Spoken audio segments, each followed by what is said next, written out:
Hello నమస్తే నేను Ashok welcome to ప్రజా చైతన్య కూటమి ఏడాది పాలన ముగిసింది ఎన్నికలు జరిగి ఏడాది అవుతున్నటువంటి నేపథ్యంలో కూటమి ఇచ్చినటువంటి హామీలకు సంబంధించిన అంశం కావచ్చు అలాగే ఎన్నికల మేనిఫెస్టోకి సంబంధించిన అంశం కావచ్చు ఇప్పుడు పెద్ద ఎత్తున చర్చనీయాంశంగా మారుతుంది ఏడాది పూర్తయినప్పటికీ కూడా కూటమి పాలనకు సంబంధించి వాళ్ళు ఇచ్చినటువంటి హామీలు ఏది కూడా అమలు చేయలేదంటూ కూడా ప్రతిపక్షాలు ఆరోపిస్తున్నాయి దానికి సంబంధించి ఇప్పటికే అన్ని రాజకీయ పార్టీలు కూడా కూటమికి వ్యతిరేకంగా ధర్నాలు చేస్తున్నాయి నిరసనలు చేస్తున్నాయి నిరాహార దీక్షలు కూడా చేస్తున్నాయి అయితే ఈ ఏడాది పాలనకు సంబంధించి కేంద్ర రాష్ట్ర ప్రభుత్వాల పనితీరు ఎలా ఉంది కేంద్ర ప్రభుత్వానికి సంబంధించి బీజేపీ పరిపాలన ఎలా ఉంది ఇటు ఏపీకి సంబంధించి కూటమి పరిపాలన ఎలా ఉంది అనే అంశం మీద ఈరోజు ఇంటర్వ్యూలో మాట్లాడదాం ఇంటర్వ్యూలో నాతో పాటు పార్టిసిపేట్ చేస్తున్నారు కాంగ్రెస్ సీనియర్ నాయకులు అంబటి రామకృష్ణ గారు నమస్తే సార్ ఏడాది పాలన ఇటు కూటమి అయినా సరే ఆంధ్రప్రదేశ్ సంబంధించి అక్కడ ఉన్నటువంటి ఎన్డీఏ కూటమి అయినా సరే రెండు కూడా మీరు వ్యతిరేకించే ప్రభుత్వాలు అక్కడ బీజేపీ ఇటు చంద్రబాబు నాయుడు గారికి సంబంధించి సో ఈ రెండు చూసినప్పుడు ఆంధ్రప్రదేశ్ రాష్ట్రానికి సంబంధించినటువంటి ఏడాది రెస్పాన్స్ ఎలా ఉంది కేంద్రానికి సంబంధించి ఎలా ఉంది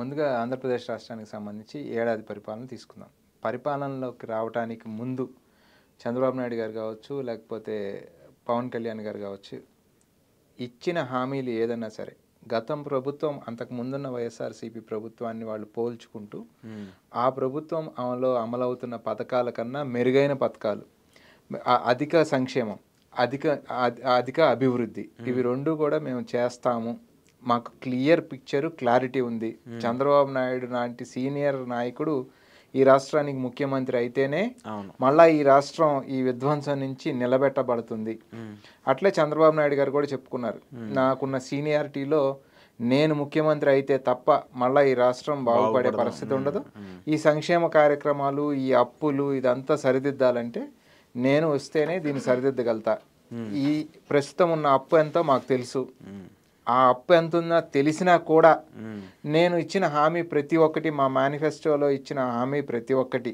మరీ ముఖ్యంగా సూపర్ 6 ఇమీడియట్గా వచ్చిన మరుక్షణం నుంచి అమలు చేస్తాం అని హామీ ఇంతే కదా వాళ్ళు ఇచ్చిన హామీ అది ప్రజల్ని పూర్తిగా నమ్మించే ప్రయత్నం చేశారు ప్రజలు నమ్మారు సో మనకి సూపర్ 6 అద్భుతంగా చంద్రబాబు నాయుడు అయితే అమలు చేయగలుగుతాడు అట్లాగే మేనిఫెస్టోలో ఇంకొక 143 హామీలు ఇవన్నీ కూడా చంద్రబాబు నాయుడు గారు at the same time Pawan Kalyan గారితో కలిసి కేంద్రంలో ఉన్న భారతీయ జనతా పార్టీ సహాయ సహకారాలు అండతో ఒక ట్రిపుల్ ఇంజన్ సర్కార్ ఇది మామూలుగా ఏంటంటే ఉత్తరప్రదేశ్ గుజరాత్ దగ్గర అట్లాంటి చోట్ల పైన బీజేపీ కింద స్టేట్లో బీజేపీ కాబట్టి డబుల్ ఇంజన్ సర్కార్ అనేవాళ్ళు ఇక్కడ ట్రిపుల్ ఇంజన్ సర్కార్ అంటే ఒక రైలు బండికి 3 ఇంజన్లు ఒక ఇంజన్ కాకుండా 3 ఇంజన్లు ఉన్న రైలు బండి సో ఎంత శక్తివంతంగా ఎంత వేగంగా వెళ్లాల్సిన పరిస్థితి అట్లే నడిపిస్తామని ప్రజలను నమ్మించిన తరుణంలో ప్రజలందరూ కూడా గుండు గుత్తాగా ఓటేయడం జరిగింది సరే యాజ్ కాంగ్రెస్ పార్టీ మా గోల మేము చెప్పుకుంటానే ఉన్నాం ఇది కాదయ్యా ఇట్లా కాదు మనకి ఇగో విభజన చట్టంలోని హామీలు ప్రత్యేక తరగతి హోదా బుందేల్ఖండ్ తరహా ప్యాకేజు పోలవరం తర్వాత రాజధానికి సంబంధించి అదే మేము చెప్తున్నా కూడా ప్రజలు నో అని పూర్తిగా అట్లయితే అదైతేనే కరెక్ట్ అని వాళ్ళకి నమ్మి ఓట్లు వేసి అంత ఘనమైన మెజారిటీతో వాళ్ళని అధికారంలోకి తీసుకురావడం జరిగింది తీసుకొచ్చిన తర్వాత ఈ ఏడాది గడిచిన తర్వాత చంద్రబాబు నాయుడు గారు చేసింది ఏమంటే ఒక్క పథకాన్ని మాత్రం అమలు చేయగలిగారు సూపర్ 6కి సంబంధించి 3,000 ఇస్తానన్న పెన్షన్ని 4,000 చేస్తున్నారు 4,000 రూపాయల పెన్షన్ని చేశారు చేస్తూ కూడా ఏం చేశారంటే 3,000ని 4,000 చేయాలంటే ఆ 1,000 రూపాయలు పెంచాలి అన్నప్పుడు ఆ బడ్జెట్ని ఇక్కడ కొంతమంది పెన్షన్దారుల పెన్షన్లను కట్ చేసి ఆ బడ్జెట్ని ఇక్కడ సరిపెట్టుకొని సో ఆ రకంగా దాన్ని అడ్జస్ట్ చేసుకొని అదొక్కటి చేయగలిగారు తప్ప other than that Chandrababu Naidu గారు ఈ రాష్ట్రంలో ఏం చేశారు వాళ్ళు ఇచ్చిన హామీలకు సంబంధించి అంటే ఈ రోజు వరకు ఒక్కదానికి కూడా మనకి ఆన్సర్ దొరికే పరిస్థితి లేదు ఏమీ అమలు చెయ్యని పరిస్థితి సరే దానికి సంబంధించి చంద్రబాబు నాయుడు గారు ఇక ఆ ఒక్క పెన్షన్ కార్యక్రమాన్ని తీసుకొని ప్రతి నెల ఒకరోజు ఒక ఇంట్లో టీ పెట్టి ఇవ్వటం ఇంకొక నెలలో ఇంకో ఇంట్లో కాఫీ పెట్టియడం ఇంకొక నెలలో చూసాం మనం గేదెలకు కుడితి పెట్టడం ఇటువంటి కార్యక్రమాలు ఈ రాష్ట్రంలో జరుగుతూ ఉన్న తరుణంలో సో వీళ్ళు ఏం సక్సెస్ సాధించారు అంటే మొన్న నరేంద్ర మోడీ గారిని తీసుకొచ్చి అమరావతి పునర్నిర్మాణం ఈ అమరావతి పునర్నిర్మాణానికి నరేంద్ర మోడీ గారిని ఎందుకు తీసుకొచ్చి అంత ఘనంగా పొగిడారయ్యా అని అడిగితే ఒక 30,000 కోట్లు అప్పు తెచ్చుకునేదానికి వెసులుబాటు ఇచ్చారు. సో అప్పు చేసుకునేదానికి వెసులుబాటు నరేంద్ర మోడీ ఇచ్చిన దానికి కూడా నరేంద్ర మోడీకి భజన చేసే కార్యక్రమంలో కూటమి నాయకులు ఉన్న తరుణంలో ఈ రాష్ట్రం యొక్క అభివృద్ధి ఏంటి అంటే ఆన్సర్ లేదు. పోలవరానికి సంబంధించి ఎత్తు గత వైసీపీ ప్రభుత్వంలోనే జగన్మోహన్ రెడ్డి గారే అగ్రిమెంట్ చేసుకున్నారు ఎత్తు తగ్గించడానికి. అటువంటి మాటలన్నీ మనం విన్న తర్వాత ఆ రోజు ఏం జరిగిందో మనకు తెలియదు. కానీ ఇప్పుడు మీరు వచ్చిన తర్వాత మీ మద్దతుతో కేంద్రంలో నడుస్తూ ఉంది. ఆ రోజు ఎలక్షన్ రిజల్ట్స్ ఇదే జూన్ 4 నాడు ఎలక్షన్ రిజల్ట్స్ వచ్చినప్పుడు కొంత ఆశ కలిగింది. సరే వాళ్ళ పొత్తులో ఉన్నా సరే హంగ్ పార్లమెంట్ వచ్చింది. చంద్రబాబు నాయుడు గారి యొక్క అవసరం కేంద్రానికి ఏర్పడింది. చంద్రబాబు నాయుడు గారి చరిత్ర చూస్తేనేమో ప్రధానమంత్రుల్ని రాష్ట్రపతుల్ని దేశానికి అందించిన గొప్ప నాయకుడు. సో అంత అనుభవం కలిగిన నాయకుడు. అతని యొక్క అనుభవం ప్లస్ అతని యొక్క మద్దతు లేకుండా వాళ్ళ కేంద్రంలో ప్రభుత్వం నిలబడే పరిస్థితిలో లేదు. కాబట్టి ఈ రాష్ట్రానికి సంబంధించి అన్ని ఫిల్ఫిల్ అయిపోతాయి అనే, అంటే బై అండ్ లార్జ్ మా ఐడియాలజీకి వ్యతిరేకమైన పార్టీ అయినప్పటికీ కూడా బట్ ఈ రకమైన రాష్ట్రానికి లాభం జరుగుతుంది అని ఒక ఆశ కలిగింది. అది మొత్తం ఏది కూడా ఇవాళ నరేంద్ర మోడీని అడిగే పరిస్థితుల్లో కూడా కూటమి ప్రభుత్వం లేనప్పుడు ఏం సాధించుకొచ్చారు అంటే విశాఖపట్నం బుక్ డెట్ అడ్జస్ట్మెంట్ కోసం నిధులు తీసుకొచ్చారు తప్ప విశాఖపట్నం స్టీల్ ప్లాంట్ని నిలబెట్టే కార్యక్రమం కూడా చేయలేని పరిస్థితి. వాళ్ళ అక్కడున్న ప్రైవేట్ ఎంప్లాయీస్ అంటే కాంట్రాక్ట్ ఎంప్లాయీస్ని దాదాపు 2,000 మందిని మొన్న తీసేశారు. అంతకుముందు ఒక 2,000 మంది 4,000 మందిని తీసేశారు. అట్లాగే పర్మనెంట్ ఎంప్లాయీస్ని హెల్త్ బేసిస్ మీద తీసేయటమా లేకపోతే వాళ్ళ వాలంటరీ రిటైర్మెంట్ తీసుకోమని ప్రెషర్ పెట్టి వాళ్ళని పక్కకు పంపించటమా, అంటే ఆ సంస్థని కిల్ చేసే పరిస్థితుల్లో కేంద్ర ప్రభుత్వం ఉంటే మంత్రి ఖచ్చితంగా మేము అమ్మి తీరుతామని సమాధానం ఇచ్చిన తర్వాత దీన్ని అమ్మే ప్రసక్తి లేదు అని ఎక్కడా మాట్లాడట్లా.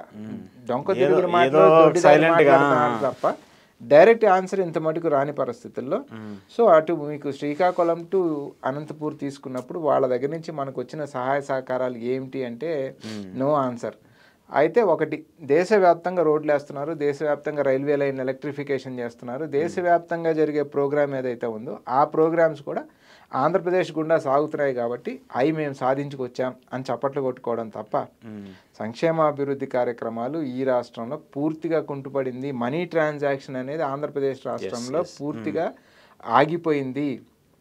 మీరు వెహికల్ ఆన్ రోడ్స్ అని ఒక మెజర్మెంట్ ఉంటుంది. వెహికల్ అంటే that's one of the indicator of economy. Vehicle on roads తీసుకున్నప్పుడు యాక్చువల్గా 4 వీలర్ వరకు తీసుకుంటాం. 4 వీలర్ సేల్స్ అడ్డగోలుగా పడిపోయింది.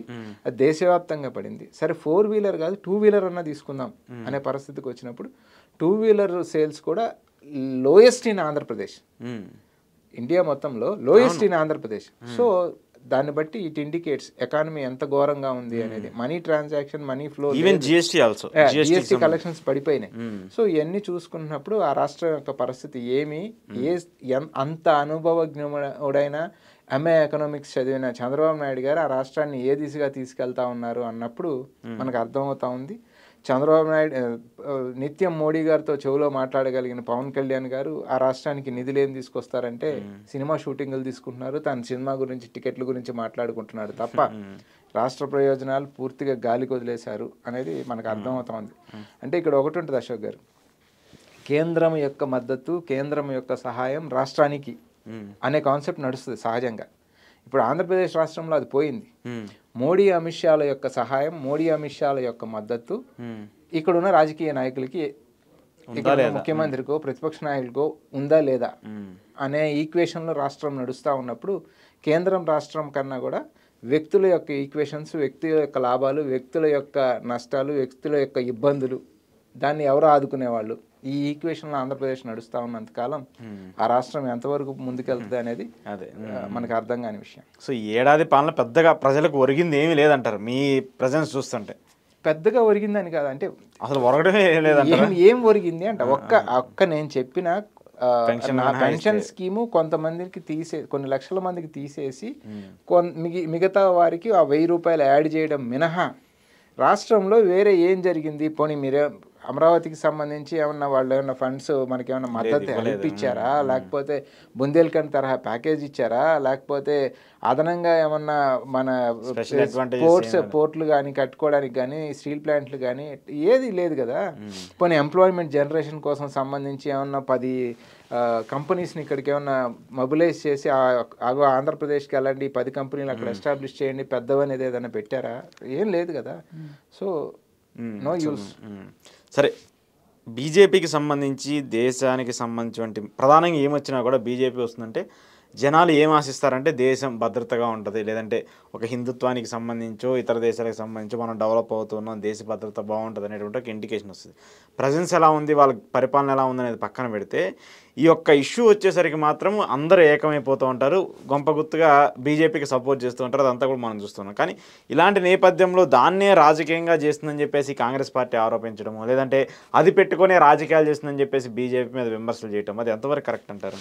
అంటే ఇక్కడ ఒకటి, ఆ సబ్జెక్ట్ని ఆ నరేషన్ని మార్కెట్ చేయడంలో భారతీయ జనతా పార్టీ సక్సెస్ అయింది అంటాను. ఓకే, అది భారతీయ జనతా పార్టీ ఉంటే దేశం సురక్షితంగా ఉంటుందా, కాంగ్రెస్ పార్టీ ఉంటే దేశం సురక్షితంగా కాదు.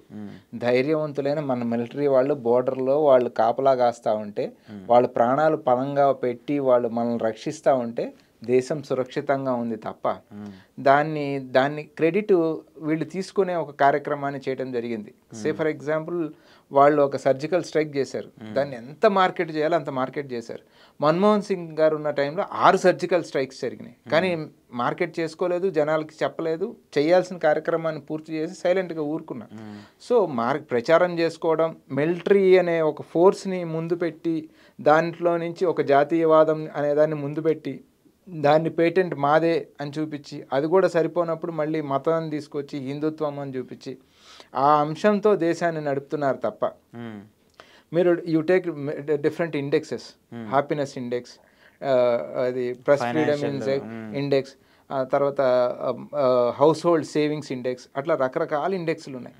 ఆ ఏ ఇండెక్స్ తీసుకున్నా కూడా మొత్తం హంగర్ ఇండెక్స్, అట్లా ఏ ఇండెక్స్ తీసుకున్నా కూడా మనం అన్ని పడిపోయినాయి కదా. More than parameters more than 15 indexes తీసుకుంటే ఇండెక్సెస్ మొత్తం నరేంద్ర మోడీ వచ్చిన తర్వాత పడిపోయినాయి.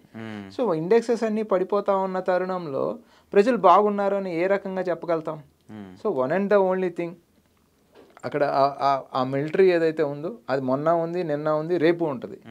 వాళ్ళని చూపించి మాట్లాడడం అనేది వాళ్ళు చేసుకునే ఒక కార్యక్రమం తప్ప, otherwise it is because of armed forces తప్ప ఈయన వచ్చాడు, ఈయన చేశాడు, ఈయన వల్ల ఆగింది, లేకపోతే ఇంకొక ఆయన వస్తే అది పోద్ది అనేది ఏం లేదు. అది కాకపోతే ప్రజల్ని ఆ మీడియా సోర్సెస్ వాళ్ళకున్న బలం దాని ద్వారా ప్రజల్లోకి ఆ కార్యక్రమాన్ని తీసుకెళ్తా ఉన్నారు. యూ టేక్ ఎగ్జాంపుల్, బాంబేలో దాడులు జరిగినప్పుడు గుజరాత్ ముఖ్యమంత్రిగా ఉన్న నరేంద్ర మోడీ గారు, సహజంగా పక్క రాష్ట్రంలో జరిగితే ఇంకొక రాష్ట్ర ముఖ్యమంత్రి వచ్చి ప్రెస్ మీట్ పెడతాడా? పెట్టడు. ఆ పార్టీ ప్రెసిడెంట్ రావచ్చు, ఇది జాతీయ నాయకుడిగా బీజేపీ ప్రెసిడెంట్ రావచ్చు, లేకపోతే లీడర్ ఆఫ్ అపోజిషన్ రావచ్చు. బట్ గుజరాత్ ముఖ్యమంత్రిగా ఉన్న నరేంద్ర మోడీ గారు వచ్చి ప్రెస్ మీట్ పెట్టి ఆనాటి ప్రధానమంత్రిని చేతగానితనం, పాకిస్తాన్ వాడు వచ్చి మన వాళ్ళని చంపేశారు, ఫెయిల్యూర్ ఆఫ్ ద గవర్నమెంట్, ఇమీడియట్గా యాక్షన్ తీసుకొని పార్లమెంట్ పిలవండి అని మాట్లాడిన నరేంద్ర మోడీ గారు ఆర్మ్డ్ ఫోర్సెస్కి ఇవ్వాల్సినంత స్వేచ్ఛని ఇవ్వట్లేదు, ఢిల్లీలో ఉండేవాళ్ళు వాళ్ళ చేతులు కట్టేశారు అని మాట్లాడుతున్నప్పుడు, నిన్న పహల్గామ్లో జరిగింది కూడా అదే కదా. పాకిస్తాన్ వచ్చి దాడి చేసి వెళ్ళాడు, చంపేశాడు. ఇక్కడ ఎక్కువ మంది చనిపోయి ఉండొచ్చు, అక్కడ తక్కువ మంది చనిపోయచ్చు, బట్ వచ్చింది వాళ్ళే, చంపింది వాళ్ళే కదా. సో ఆర్మ్డ్ ఫోర్సెస్ ముందుకెళ్ళినాయి. ఆర్మ్డ్ ఫోర్సెస్ ముందుకెళ్ళి అద్భుతంగా పర్ఫామ్ చేస్తున్న తరుణంలో ఎవరు సీజ్ ఫైర్ చెప్పారు, ఎందుకు సీజ్ ఫైర్ చెప్పారు, ఏ రకమైన అగ్రిమెంట్కి 2 కంట్రీస్ వెళ్ళినాయి అనేది మాట్లాడాలి కదా. ఎవ్వరు కూడా ఇప్పుడు వీళ్ళంతా దాన్ని డొంక తిరుగుడు చేసి ఆర్మీని ఎవ్వరు క్వశ్చన్ చేయట్లా. ఆర్మీ పట్ల పూర్తి 100% విశ్వాసం కాంగ్రెస్ పార్టీకి ఉంది. మీరు ఏ చర్య తీసుకున్నా మేము మీతో ఉంటామని కాంగ్రెస్ పార్టీ డే 1 నుంచి చెప్తా ఉంది, ఆల్ పార్టీ మీటింగ్లో చెప్తా ఉంది, అన్నీ చెప్తా ఉన్నప్పుడు మీరు చర్య పహల్గామ్ జరిగినప్పుడు ఆల్ పార్టీ మీటింగ్ పిలిచారు, యుద్ధానికి వెళ్లే ముందు ఆల్ పార్టీ మీటింగ్ పిలిచారు, అటువంటిది జరిగిన తర్వాత కూడా మళ్ళీ సీజ్ ఫైర్కి వెళ్ళబోయే ముందు కూడా పిలిచి చెప్పాలి కదా ఇట్లా జరుగుతుంది పరిస్థితి అని. అలా వాడెవడో అమెరికన్ ప్రెసిడెంట్ సీజ్ ఫైర్ లేకపోతే మీతో వ్యాపార సంబంధాలు ఆపేస్తాను అంటే నువ్వు సీజ్ ఫైర్కి వెళ్ళిపోయావు అన్నప్పుడు నేను అందుకు కదా రాహుల్ గాంధీ గారు నరేందర్ సరెండర్ అని ట్రంప్ కాల్ వచ్చినప్పుడు 11 సార్లు చెప్పాడు ట్రంప్. 11 సార్లు చెప్తా కూడా అమెరికన్ కోర్టులో కూడా డాక్యుమెంటరీ ఇది ప్రొవైడ్ చేశారు. సీజ్ ఫైర్ అనేది మనం ట్రేడ్ కోసం వాళ్ళతో చెప్పాము అని అమెరికన్ కోర్టులో వాళ్ళు ఫైల్ చేసిన తర్వాత, వాళ్ళు ఫారెన్ సెక్రటరీ మాట్లాడిన తర్వాత, ఈ రోజుకి అమెరికా గురించి ఒక్క మాట నువ్వెవడోరా మా గురించి చెప్పడానికి, మేము ఒక సార్వభౌమ అధికారం ఉన్న దేశం, మా లెక్కలు మేము చూసుకున్నాం, మా ఆలోచన మేము చేసుకున్నాం అని మాట్లాడాలి కదా. ఎందుకు మాట్లాడలేకపోతున్నారు? పొలిటికల్ వెండెక్టా కోసమే కదా. మన దేశానికి సంబంధించి వాడు ఇంటర్ఫియర్ అయిపోయి అతని ఇష్టానికి స్టేట్మెంట్లు ఇస్తా, కాశ్మీర్ని నేను దానికి సంబంధించి నేను మీ మధ్య మీడియేషన్ చేస్తానంటే ఎందుకు ఒప్పుకుంటున్నాం? ఎందుకు మాట్లాడలేకుండా ఉన్నాం? అతను ఎక్స్టర్నల్ అఫైర్స్ మినిస్టర్ మేము దాడికి వెళ్ళడానికి ముందుగానే సమాచారం ఇచ్చాను అంటాడు. ఇక్కడ కూడా రాహుల్ గాంధీ గారు ఏమన్నారు, దాడికి వెళ్ళటానికి ముందే నువ్వు వాళ్ళకి సమాచారం ఇవ్వటం వల్ల మనకేమన్నా నష్టం జరిగిందా, దానివలన మన స్ట్రాటజికల్ ఏమైనా రాంగ్ ఉందా అని అడిగితే రాహుల్ గాంధీకి మిలిటరీని క్వశ్చన్ చేస్తారంటారు. లేదు మన జెట్స్ ఏమైనా పడిపోయినాయా చెప్పండి అంటే రాహుల్ గాంధీ మన జెట్స్ పడిపోయినాయి అంటున్నాడు, మన పాకిస్తాన్ భాష మాట్లాడుతున్నాడు అంటాడు. ఇంతకు ముందు 1948 నుంచి నరేంద్ర మోడీ వచ్చే వరకు ప్రతి సందర్భంలో మనం ఎప్పుడైనా సరే పాకిస్తాన్ మీద ఎక్కడ ఎనీ కంట్రీ దాడి జరిగినప్పుడు పార్లమెంట్ పిలిచారు, జరిగిన నష్టాలు జరిగిన లాభాలు పార్లమెంట్లో వివరించి చెప్పారు. ఇదిగో మన వాళ్ళు ఇంతమంది చనిపోయారు, మన జెట్స్ ఇన్ని పడిపోయినాయి, వాళ్ళు ఇంతమందిని చంపేశాం, వాళ్ళ జెట్స్ని ఇన్ని కూల్చగలిగాం. సే ఫర్ ఎగ్జాంపుల్ మన 4 పడిపోతే వాళ్ళని 20 కూల్చాం. ప్రజలకి పార్లమెంట్ ద్వారా తెలియజేసేవాళ్ళు. గతంలో ఉన్న బీజేపీ నాయకులు అపోజిషన్ లో ఉన్నప్పుడు కాంగ్రెస్ గవర్నమెంట్ క్వశ్చన్ చేశారు. అట్లే గతంలో వాజ్పేయి గారు లాంటి వాళ్ళు ప్రధానమంత్రిగా ఉన్నప్పుడు అపోజిషన్ క్వశ్చన్ చేస్తే వాళ్ళు పార్లమెంట్కి సమాధానం చెప్పారు. వాజ్పేయి కార్గిల్ వార్ అప్పుడు సమాధానం చెప్పాడు. On the guidelines of Kargil మాట్లాడవయ్యా అని నరేంద్ర మోడీని అడుగుతుంటే ప్రతిపక్షాలు పాకిస్తాన్ లాంగ్వేజ్ మాట్లాడుతున్నాయి. పాకిస్తాన్ వెళ్ళి బిర్యానీలు తినింది నువ్వు, పాకిస్తాన్ ప్రధానమంత్రితో అలాయ్ చేసుకుంది నువ్వు, మాకేం సంబంధం పాకిస్తాన్తో? సో ఈ రకమైన కార్యక్రమాలు ఏదైతే ఉన్నాయో బేసిక్గా ఇవాళ భారతదేశంతో ఏ కంట్రీలు ట్రావెల్ చేస్తూ ఉన్నాయంటే మనకు అర్థం కాని పరిస్థితి. అందరూ కూడా దాడిని అది పహల్గామ్లో జరిగిన దాడిని ఖండించారు తప్ప ఇండియా తీసుకునే ఏ యాక్షన్కైనా మేము అండగా ఉంటాం అనే కంట్రీలు మన నైబరింగ్ కంట్రీస్ లేవు. మనతో పూర్తిగా ఆ రోజు ఫ్రెండ్లీగా ఉన్న కంట్రీస్ ఒక్క కంట్రీ లేదు. ఇంకా అంతో ఎంతో అవతల వాడికి మద్దతు, తప్పు చేసిన వాడికి మద్దతుగా వెళ్తుంటే వాడిని మనం ఆపే పరిస్థితిలో లేము. ఇంకా దాన్ని కవర్ చేసుకునేదానికి మళ్ళీ ఫారెన్కి ఎంపీలు ట్రూప్స్ పంపించినప్పుడు బయట గడ్డ మీద విదేశీ గడ్డ మీదకి వెళ్ళినప్పుడు డెఫినెట్గా దేశాన్ని గౌరవించాలి, దేశానికి సంబంధించిన విషయాలు పాజిటివ్గా మాట్లాడాలి. గవర్నమెంట్ ఏ నేరేషన్ ఇచ్చిందో ఆ నేరేషన్ ఆ 100 దేశాలకి చెప్పి రావాలి. దాన్ని నేను ఇక్కడ ప్రతిపక్షాలు క్వశ్చన్ చేసే క్వశ్చన్ని మళ్ళీ దాని రెండింటిని ఈక్వేట్ చేసి పొలిటికల్గా ఇదిగో మీరు క్వశ్చన్ చేస్తున్నారు, మీ ఎంపీ మేము అద్భుతంగా చేసామంటున్నారు. బయటికి వెళ్ళి ఎవరైనా బయటికి వెళ్ళినప్పుడు మన దేశాన్ని విదేశీ గడ్డ మీదకి వెళ్ళిన తర్వాత డెఫినెట్గా మనం పాజిటివ్సే మాట్లాడతాం. కానీ దేశ ప్రజలకి పాజిటివ్ నెగిటివ్ రెండు తెలియాలి. డెఫినెట్ మనం పై చేయి సాధించాం, నో డౌట్ అబౌట్ ఇట్, దాన్ని ఎవరు కాదనట్లా. కానీ పై చేయి సాధించడంతో పాటు జరిగిన ఇబ్బంది ఏంటి అనేది కూడా స్ట్రాటజీ ఏంటి. ఎందుకంటే మన స్టాఫ్ ఆఫ్ చీఫ్ డిఫెన్స్ అతనే ఒక మాట చెప్పడం జరిగింది, ఎన్ని జెట్స్ పడిపోయినాయి అనేది ముఖ్యం కాదు, ఫస్ట్ కొంత సమయం మన స్ట్రాటజీ తప్పైంది, but we changed our strategy అన్నాడు. అంటే ఆయన మాటలో నుంచి కొన్ని పడిపోయినాయి అనే ఇన్ఫ్లుయెన్స్ వచ్చినప్పుడు ఇవన్నీ పక్కన పెట్టి ఇక్కడ కూడా మళ్ళీ హిందూ ముస్లిం పోలరైజ్ చేసే కార్యక్రమాన్ని భారతీయ జనతా పార్టీకి సంబంధించిన మధ్యప్రదేశ్లో ఉప ముఖ్యమంత్రి మాట్లాడటం, ఉప ముఖ్యమంత్రి కూడా వదిలేయండి, నిన్న అమిత్ షా గారు బెంగాల్ వెళ్ళి మమతా బెనర్జీ ముస్లింల యొక్క దీనికోసం ముస్లిం ఓటు బ్యాంక్ని కాపాడుకోవడం కోసం ఆపరేషన్ సింధూర్ని వ్యతిరేకించింది అంటే దేశంలో 20% మంది ఉన్న ముస్లింలు ఆపరేషన్ సింధూర్కి వ్యతిరేకంగా ఉన్నారనే ఒక దుర్మార్గమైన భాషా ప్రయోగాన్ని చేసినప్పుడు ఇన్ఫ్యాక్ట్ ఇంకా కూడా చెప్పాలంటే స్వాతంత్ర పోరాటంలో మీకు అక్కడ ఇండియన్ గేట్ పైన ఇండియన్ గేట్ దాని మీద ఉంటుంది కొన్ని 100,000 మంది ముస్లింల పేర్లు ఉంటాయి. ఎక్సెప్ట్ ఆ హిందూ మహాసభ తర్వాత జనసంఘ్ తర్వాత RSS గా మారిన వీళ్ళ పేరెంట్ బాడీకి సంబంధించిన వీళ్ళ పేర్లు తప్ప. సో స్వాతంత్ర పోరాటంలో ముస్లింల పాత్ర ఉంది. వాళ్ళు ఈనాటికి మేము దేశభక్తులు అంటున్నాం, ఈనాటికి అంటమేంటి, దేశభక్తులుగా ఉన్నారు వాళ్ళు, ఈ దేశం కోసం మాట్లాడుతున్నారు. ఈ కాశ్మీర్లో మొన్న ఆ రోజు పహల్గామ్లో జరిగితే వాళ్ళందరినీ ఆ రోజు మిగిలిన వాళ్ళని రక్షించి భుజాల మీద మోసుకొచ్చి తీసుకొచ్చిన వాళ్ళంతా ముస్లిమ్సే కదా. సో ఇది ఏదో ఒక పొలిటికల్ మొత్తం ఎలక్షన్స్ కాదండి, ఎప్పుడు కూడా మొత్తం ఎలక్షన్స్ కాదు, గెలవాల్సిందే, దానికోసం ఏది ఏమైనా పణంగా పెట్టేస్తాం అనేది it's not a good strategy. Okay, పొలిటికల్గా ఉంటే సరిపోద్దు. It's not a good strategy. సరే, కంక్లూడ్ చేస్తే చివరిగా ఏంటి కాంగ్రెస్ పార్టీకి సంబంధించి ఇక్కడ స్టేట్స్లో కొన్ని ఆల్రెడీ ఇండియా కూటమిలో కొన్ని పార్టీలు ఉన్నాయి. లాస్ట్ మొన్న ఎలక్షన్స్ సంబంధించి మీరు కొంత బౌన్స్ బ్యాక్ అవుతూ వచ్చారు.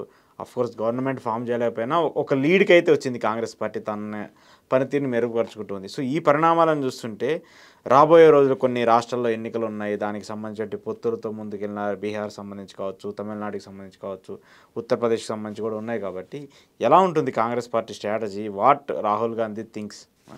అంటే దాని గురించి రాహుల్ సిడబ్ల్యూసీలో ఒక తీర్మానం చేయడం జరిగింది. ముందు ఆర్గనైజేషన్ పరంగా, స్ట్రక్చరల్ పరంగా మనం బలోపేతం అవ్వాలి అని. సో దానికి ముందు స్టెప్ డీసీసీలను బలోపేతం చేయాలి అని సంఘటన దీనికి సంబంధించి. సో గుజరాత్లో జరిగింది, రాహుల్ గాంధీ గారు, ఖర్గే గారు అటెండ్ అవ్వడం జరిగింది. తర్వాత నిన్న మధ్యప్రదేశ్కి వెళ్ళడం జరిగింది, ఇవాళ ఆయన హర్యానాలో ఉండటం జరిగింది. సో పూర్తిగా కాన్సన్ట్రేటెడ్గా ఏం చేస్తే రివైవ్ అవుతాం. ఇప్పుడు మీరు చెప్పినట్టు అంతకుముందు 54 సీట్స్ని ఇవాళ 100 సీట్స్కి తీసుకెళ్ళాం. ఈసారి అధికారంలోకి రావాలన్నప్పుడు స్టేట్ బై స్టేట్ రివ్యూ జరుగుతూ ఉంది. స్టేట్ బై స్టేట్ ఇది ఎవరు పని చేస్తున్నారు, ఎవరు పని చేయట్లేదు అని ఐడెంటిఫై చేసి పనిచేసే వాళ్ళకి పార్టీ పదవులు ఇచ్చి వాళ్ళ ద్వారా పని చేయించడం కోసంగా ప్రతి స్టేటు రాహుల్ గాంధీ గారు తిరుగుతూ ఉన్నారు. వీలైన చోట ఖార్గే గారు వస్తూ ఉన్నారు.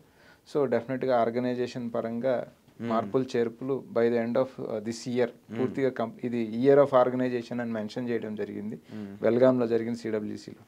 సో ఈ ఆర్గనైజేషన్ మొత్తం రీవ్యాంప్ చేసుకొని 29కి రాహుల్ గాంధీ గారు ఎర్రకోట పైన జెండా ఎగరేటట్టు చేయాలి అనేది ఆ రకంగా చర్యలు జరుగుతూ ఉన్నాయి. ఈసారి ఖచ్చితంగా జరుగుతుంది అని నమ్మకం కూడా ఉంది. ఓకే, నెక్స్ట్ గవర్నమెంట్ వస్తుందని ఒక బిలీవ్నెస్లో ఉన్నారు మీరు. డెఫినెట్గా. ఓకే, చూద్దాం మరి దానికి సంబంధించి పరిణామాలు.